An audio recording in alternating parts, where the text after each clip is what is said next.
पिछले कई डिकेड्स में आईआईटी जेईई और जेईई एडवांस में पूछे गए क्वेश्चंस रिप्रेजेंटेटिव एग्जाम्पल्स बन गए। किसी सब्जेक्ट को सिखाने के लिए अक्सर टीचर्स इन क्वेश्चंस को एज एन एग्जाम्पल यूज़ करते हैं। बड़े मज़ेदार क्वेश्चन, बड़े कॉन्सेप्चुअल क्वेश्चन जो आपको काफ़ी कुछ सिखा जाते हैं। जी हाँ, ऐसे क्वेश्चंस पूछने के लिए आईआईटी जेईई और जेईई एडवांस हमेशा से मशहूर रहे हैं। जेईई एडवांस 2025 में भी आपने कई बेहतरीन क्वेश्चन पूछे। जी हाँ, आईआईटी से कह रहा हूँ, आपने कई बेहतरीन क्वेश्चंस पूछे जो आगे आने वाले समय में रिप्रेजेंटेटिव एग्जाम्पल्स बनेंगे। पर आपसे कुछ भूल चूक भी हुई।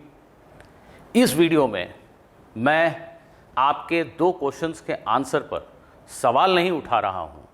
मैं आपके दो क्वेश्चंस में दिए गए, आपके द्वारा दिए गए आंसर्स का पूरा सम्मान कर रहा हूँ। पर यहाँ पर आप कई अच्छे स्टूडेंट्स के साथ अन्याय कर जाएंगे, ऐसा मुझे लग रहा है। इसलिए अगर जेईई को कंडक्ट करने वाले बॉडी के किसी मेंबर तक मेरा ये वीडियो पहुँच रहा है तो मेरी बात को अगले 5 मिनट थोड़ा ध्यान से सुन लीजिएगा। सबसे पहली चीज़, ये दोनों ही फिजिक्स के पेपर में एक एक क्वेश्चन है जिसमें आपने ये फ्रेज़ यूज़ किया है, find the maximum variation of objects weight, और किसी क्वेश्चन में आपने लिखा है find the maximum variation in frequency. तो same phrase, find the maximum variation. इसमें जो थॉटफुल स्टूडेंट्स थे उन्होंने कुछ इस अंदाज में सोचा। सपोज मैं एक ज्वेलरी पीस खरीदने गया, आप ज्वेलरी पीस खरीदने गए और ज्वेलर ने कहा इसका वजन 10 ग्राम है। आपने पूछा क्या परफेक्टली 10 ग्राम है या इसमें कुछ वेरिएशन हो सकता है? तो ज्वेलर ने कहा इसमें वेरिएशन 0.1 ग्राम का हो सकता है। इसका क्या मीनिंग समझेंगे आप? यही समझेंगे ना कि इस ज्वेलरी पीस का वेट 9.9 से लेकर 10.1 ग्राम तक कुछ भी हो सकता है। वेरिएशन, मैक्सिमम वेरिएशन क्या है इसके वेट में? 0.1 ग्राम, यही तो कहा जाएगा। तो जब किसी ऑब्जेक्ट के वेट, जिसका वेट 500 न्यूटन है, अगर वो 500 न्यूटन से 499 से 501 न्यूटन के बीच में वैरी करता है, तो एक कॉमन मैन लैंग्वेज में हम क्या कहेंगे? वेट में मैक्सिमम वेरिएशन जो अलाउड है, पॉसिबल है, वो 1 न्यूटन का है। तो ऐसा ही सोचकर बहुत सारे अच्छे स्टूडेंट्स ने, जो ज़्यादा सोचते हैं, जो ज़्यादा लॉजिकली बातें करते हैं, उन्होंने इस क्वेश्चन का आंसर 1 लिखा। आपने इस क्वेश्चन का आंसर 2 दिया है। आपको चैलेंज नहीं कर रहा हूं, मैं रिक्वेस्ट कर रहा हूं कि आप उन स्टूडेंट्स के पॉइंट ऑफ व्यू से सोचिए जिन्होंने इसका आंसर 1 दिया है। उन्होंने क्वेश्चन में आपकी बात को पूरी तरह समझ लिया था। उनका आंसर देने का तरीका अगर आपको गलत लगा तो वो सिर्फ इसलिए कि आपके क्वेश्चन के लैंग्वेज में ही एम्बिग्विटी। तो कृपया उनको निराश न कीजिए, उनको भी आप मार्क्स अवार्ड कीजिए।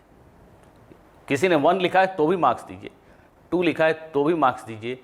ऐसी मेरी आपसे रिक्वेस्ट है। सिमिलरली इस क्वेश्चन में भी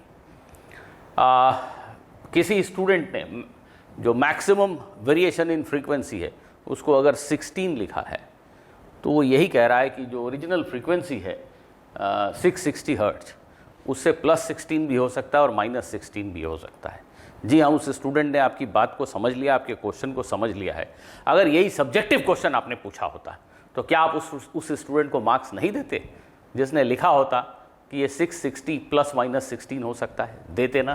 क्या आप उस स्टूडेंट को मार्क्स नहीं देते? सब्जेक्टिव पेपर होता जिसमें राइटिंग की प्रोविजनिंग होती, तो क्या आप उस स्टूडेंट को मार्क्स नहीं देते जिसने लिखा होता कि the weight of the object is 500 ±1? देते ना। तो फिर यहाँ भी दीजिए। जिस स्टूडेंट ने 32 लिखा है उनको तो आप मार्क्स दीजिए ही, जिन्होंने 16 लिखा है उनको भी डेफिनेटली मार्क्स दीजिए।